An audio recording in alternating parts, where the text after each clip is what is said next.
Тук се едно се пренасям в момента тутун камион. Ей, сега ще ви кажа, кое е най-големият лайфхак, който може да направите, когато пътувате. Идвате? На тайландски масаж.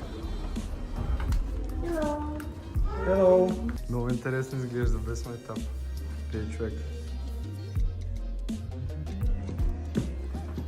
Тук само да ви много в някой храм. Мале човек, вече не сме в Италия. Вече сме някъде другаде. Такова място, ако имаше в България, буквално на абонамент ще не съм при тях. Аз съм супер голям фен на масажи, особено такива, които са азиатски. Просто буквално се пренася в някакъв друг свят човек. Скандално, гледай в устата там. Сега ще направим ревю.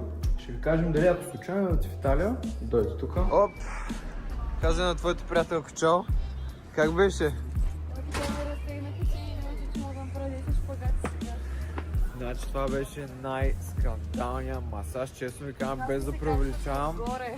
Буквално лягам и тая азиатка кинта и 40 скача върху мен на ръце, на крака, ма разтяга, аз пукам, штракам някакви звуци от чалото ми, никога не съм ги чувал.